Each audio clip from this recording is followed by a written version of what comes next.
ભરૂચમાં પાણી કાપ મુદ્દે કોંગ્રેસની ઉગ્ર રજૂઆત. તહેવારો પહેલા શહેરીજનોને મુશ્કેલી ન પડે તેવી માંગ.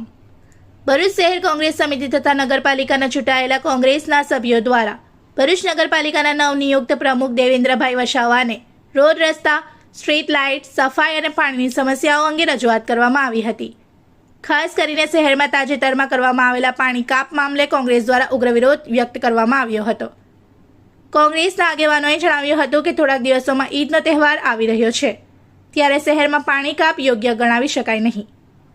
તહેવારોના સમયમાં લોકોને પીવાના પાણી માટે હાલાકી ભોગવવી પડે તે વહીવટી નિષ્ફળતા હોવાનું જણાવી પાલિકા તંત્ર સામે આક્ષેપો કરવામાં આવ્યા હતા. કોંગ્રેસના સભ્યોએ આક્ષેપ કર્યો હતો કે છેલ્લા 30 વર્ષના શાસન બાદ પણ જો ભરૂચના શહેરીજનોને ભર ઉનાળામાં અને તહેવારો દરમિયાન પાણી કાપ સહન કરવો પડે તો તે તંત્રની નિષ્ફળતા દર્શાવે છે. આ તરફ પાલિકા પ્રમુખ દેવેન્દ્રભાઈ વસાવાએ સ્પષ્ટતા કરતા જણાવ્યું હતું કે નર્મદા કેનલમાં સફાઈ સહિતની કામગીરી ચાલી રહી હોવાથી પાણી પુરવઠામાં મુશ્કેલી સર્જાઈ છે, જેના કારણે પાણી કાપનો નિર્ણય લેવાયો છે. જો કે પાલિકા તંત્ર દ્વારા શહેરીજનોને ઓછામાં ઓછી મુશ્કેલી પડે અને સમયસર પાણી મળી રહે તે માટે જરૂરી આયોજન પણ કરવામાં આવ્યું હોવાનું તેમણે જણાવ્યું હતું.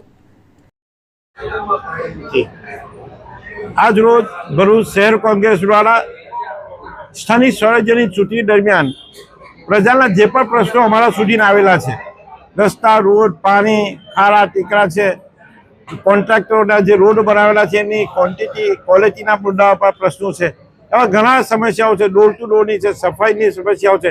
તમામ સમસ્યાઓનો આજે અમે પ્રમુખશ્રીની શુભેચ્છા મુલાકાત લીધી છે. પ્રમુખશ્રીને નગરપાલિકાના પ્રમુખ બનાવ્યા એ બદલ અમે શુભેચ્છા આપી છે. અને સાથે સાથે જે પણ પ્રશ્નો છે શહેરના પ્રજા વતી અમે શહેર કોંગ્રેસે પોતાની ફરજ અદા કરી એ બધા પ્રશ્નો રજૂઆત કરી છે. ખાસ કરીને જે તગલગી નિર્ણય લેવામાં આવેલો છે 2 દિવસ પહેલા, પાણી એક ટાઈમ કરવામાં આવ્યું છે.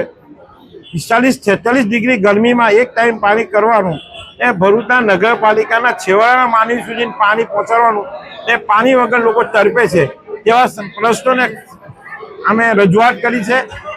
સાથે સાથે ઈદનો તહેવાર છે તો એને પણ એ દિવસે પણ 2 ટાઈમ પાણી કરવું ને બને તો વહેલામાં વહેલી તકે 2 ટાઈમ પાણી કરવાનું અમે રજૂઆત કરી છે. ને ભારતીય જનતા પાર્ટીની 30 વર્ષનું જે શાસન છે એની જે ફરિયાદો છે તે સાથે સાથે માતારા તળાવને જે સ્ટોરેજ તરીકે વાપરવાનું છે તેમાં જે ફેલિયર છે એ બાબત અમે ધ્યાન દોર્યું છે. અમે આશા રાખીએ છીએ કે ટૂંક સમયમાં આ પ્રશ્ન હલ થાય. જો આ પ્રશ્ન વહેલામાં વહેલો હલ નહીં થાય તો મહિલા કોંગ્રેસ, શહેર કોંગ્રેસ અને નગરપાલિકાના ચૂંટાયેલા સભ્યો ફરીથી એક ઉગ્ર આંદોલન કરશે.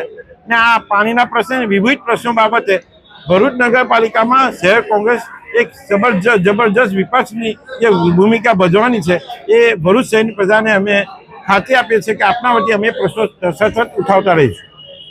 નમસ્કાર. આજરોજ વિપક્ષની ટીમ દ્વારા એક પાણીના પ્રશ્નને લીધે આવેદન આપવામાં આવ્યું છે.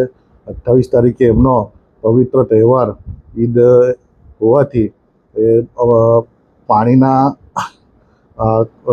સરદાર સરોવર નર્મદા નિગમ દ્વારા જે કાપ મૂકવામાં આવેલો છે એમાં અમુક મરામત અને એની કામગીરી હોવાથી આ કાપ મૂકવામાં આવેલો છે. એટલે ભરૂચના દરેક વિસ્તારમાં એક ટાઈમ પાણી આપવામાં આવશે. અને અત્યારે જે ગરનાળા નીચે જે પણ પાણી ઉપયોગ કરવામાં આવ્યું છે એ એસટીપી પ્લાન્ટમાંથી યુઝ કરવામાં આવ્યું છે. જે પીવાનું જે પાણી છે એનો બગાડ ના થાય એની અમે પૂરેપૂરી તકેદારી રાખીએ છીએ. અને ઈદના જે તહેવારના દિવસોમાં કોઈ પણ પ્રજાને મુશ્કેલી પડતી હશે તો એનું નિરાકરણ માટે અમે ચીફ ઓફિસર અને અમારી ટીમ સાથે ચર્ચા કરી અને એ લોકોને એ તહેવાર સારી રીતે ઉજવવા મળે એ દિશામાં અમારા પ્રયત્ન રહેશે. आभार.